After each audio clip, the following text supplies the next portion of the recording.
the greatest of three numbers. In this program or in this video, you are going to learn about how to determine the greatest among these three variables or among these three digits. In our previous video, we have learned about how to determine the greatest of two numbers by using simple if-else statements. If you didn't watch this video, go through the video. So it's a better recommendation for you. So in this video, we have implemented a concept called array to complete this code as easy as possible. So here we used if-else statement. We can also use if-else statements to determine which one is greater among these three variables. But here the length of the code will be increased. To implement if-else logic, we need to make a logic like n1 is greater than n2 and n1 is greater than n3, therefore print n1. Now next, if n2 is greater than n1 or if n2 is greater than n3, we need to put logic like print n2. And if n3 is greater than n2 and n3 is greater than n1, we need to print n1 at that time. So this is a complex logic. Not at all complex, but it will be a very lengthy logic. So if the number goes on, then we need to increase the number of lines as the number increases here. So the time complexity of this code will be increased. So to reduce that, we use the concept called array. So if we use array, we can use basic for loop to determine which one is maximum in this data, in the set of data, right? I made an array and made all these elements or all these variables to be inserted within this array, right?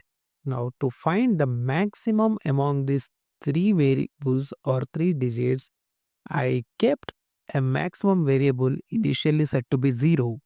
Why? Because my aim is about to determine the maximum value, right?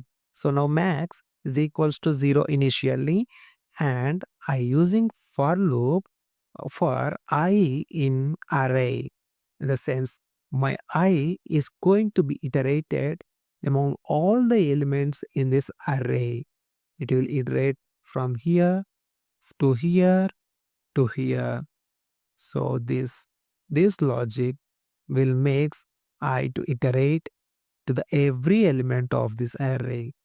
Now in first iteration, what's going to happen means I will be equal to n1 in the sense 50. So I is 50, and after that this if statement is going to be checked. I is greater than max, then it will execute this line. So here I is 50 and max will be initially set to 0. Therefore, this statement satisfies and try to execute this statement, and max is equals to I. Therefore, our max is equals to 50 right now, and this will be stored over here, right? Since this is max and this is max, if it is assigned, then automatically this value is also getting assigned. Now, if I in next iteration goes to n2, and n2 in the sense it is 8, and it checks whether 8 is greater than max or not. So 8 is not greater than max. Max is 50 right now. Therefore, it fails and it won't execute the line below this if statement. It jumps directly to the for loop here. And now I will iterate through the third element, and next it checks whether this I is greater than max or not. Here 33 is not greater than max, which is already assigned at the first iteration, that is 50. So that it fails and it won't execute the line below this if statement. Now, after all these elements were iterated, our for loop will get terminated and prints max variable. So this max will be 50 because this was not modified in any other element. If any other element is greater than that of this initial variable, then that value will be assigned to this max. So as of these numbers, our max will be 50.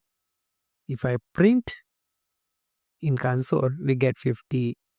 If I make this third variable to be 51 or 55,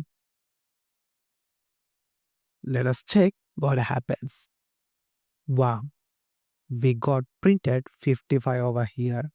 So this is the basic logic that we use to determine the greatest among three digits. I hope you find this video well and continue to watch or continue to stream in my channel, learn the top 100 basic Python programming codes.